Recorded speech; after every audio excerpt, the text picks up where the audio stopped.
پورے ملک میں تحریک ختم نبوت کے پیٹرن پر ایک تحریک چلانے کا ہم آغاز کریں گے۔ جو 74 کی تحریک ختم نبوت تھی، ہزارہا شہیدان ختم نبوت کے خون سے یہ غداری کی گئی ہے۔ یعنی یہ جو دو بڑی شکیں تھیں کہ جن کی وجہ سے قادیانیوں کا رستہ روکا گیا تھا، اور جن کی وجہ سے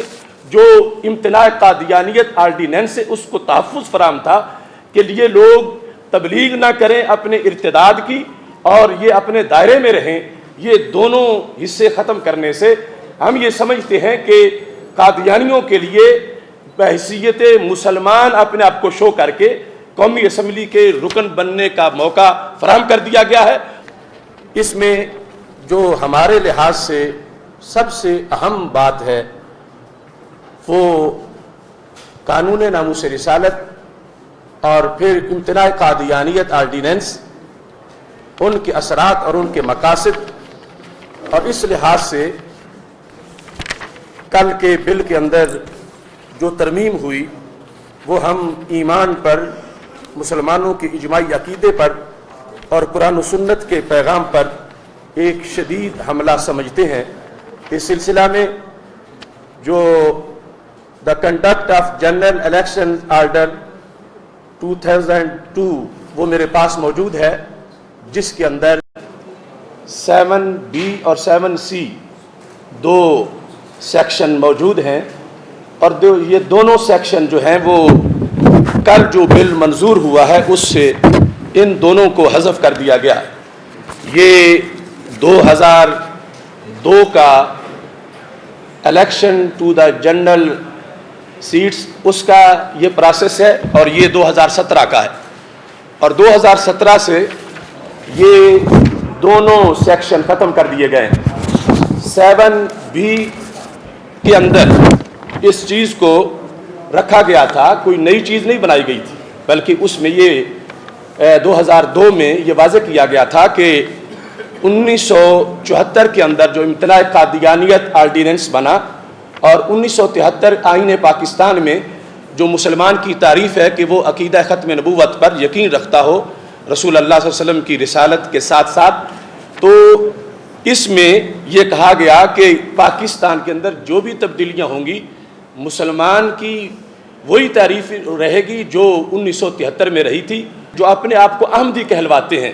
اور وہ قادیانی ہوں یا لاہوری ہوں، ان سب کی حیثیت وہی مانی جائے گی جو 1973 اور 74 کے امتناع قادیانیت آرڈیننس میں موجود ہے۔ یعنی ان کو کافر تسلیم کرتے ہوئے اس شخص کو انتخابی عمل میں داخل ہونا پڑے گا۔ اور دوسرا جو 7C ہے، اس کے اندر واضح طور پر یہ لکھا ہے the revising authority shall issue a notice to him to appear before it within 15 days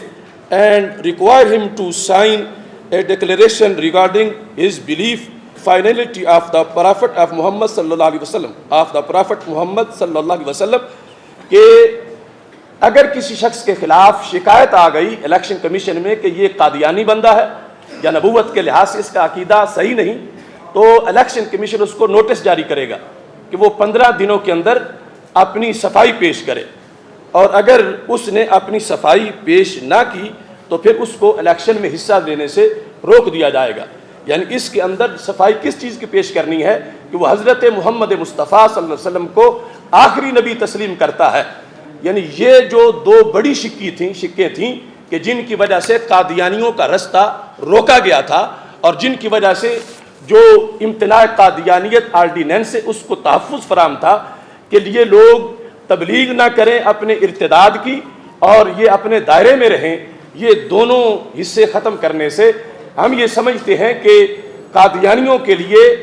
بحیثیت مسلمان اپنے آپ کو شو کر کے قومی اسمبلی کے رکن بننے کا موقع فراہم کر دیا گیا ہے، اور اس سے آگے وہ ملک کے وزیر اعظم بھی منتخب ہو سکتے ہیں، اور ساتھ ہی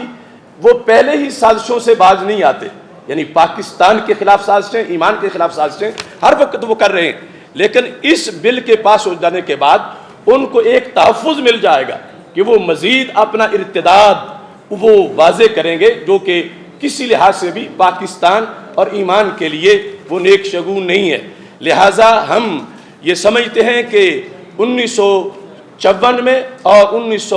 53, 54 اور پھر بالخصوص جو 74 کی تحریک ختم نبوت تھی، ہزارہا شہیدان ختم نبوت کے خون سے یہ غداری کی گئی ہے، اور ہمارے قائدین جنہوں نے ہزارہ جد و جہد کے بعد قائد اہل سنت مولانا شاہ نورانی صدیقی، مجاہد ملت مولانا محمد عبدالستار خان نیازی اور ایسے ہمارے اکابرین نے جو 7 ستمبر 1974 کے اندر جو پارلیمنٹ کو ایک سہرا پہنایا تھا، کہ پاکستان کی پارلیمنٹ نے پوری دنیا میں یہ سعادت حاصل کی کہ اس نے وہ فیصلہ کیا کہ جس کے بعد دیگر ممالک نے بھی اس کی اقتداء کی، اس کو فالو کیا، اور وہاں بھی قادیانیوں کی شرپسندیوں پر پابندی لگی۔ لیکن اس حکومت کے کرتوت پہلے ہی بڑے سیاہ ہے۔ انہوں نے ہولی کے جلسے میں نواز شریف نے واضح شرک کیا جب اس نے کہا بھگوان اور رحمان ایک ہی ذات کے نام ہیں، اس میں 100% شرکیہ جملہ ہے۔ اس نے غازی ممتاز حسین قادری شہید کو سولی پہ چڑھا کر وہ سیاہی ملی کہ تاریخ اسلام میں کسی برے سے برے اسلامی حکمران نے کبھی بھی ناموس رسالت پہ پہرا دینے والے ہیرو کو سولی پہ نہیں چڑھایا تھا، جو کام اس حکومت نے کیا۔ اور نہ جانے غیر ایجنٹ یزیدی ٹولہ، اب دیکھو 10 محرم گزرا ہے تو 11 کو ہی یزیدیوں نے حملہ کر دیا اتنا بڑا، اور وہ اپنے ان ایجنٹوں کے ذریعے اسلام کے اندر بہت سی تبدیلیاں کروانا چاہتے ہیں اور ہمارے مذہب میں بہت سے بگاڑ پیدا کرنا چاہتے ہیں۔ تو ہم نے یہ طے کیا ہے کہ علماء حق اہل سنت و جماعت،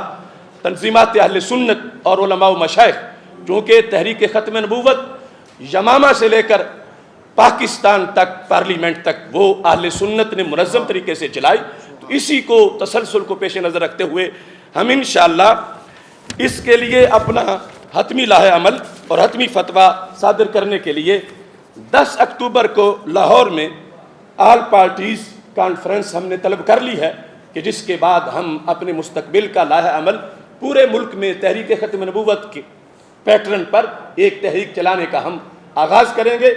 یہ اگر آپ ملاحظہ کرنا چاہتے ہوں کہ کیا ہوا اس پارلیمنٹ کے اندر، تو میرے پاس یہ 2017 کا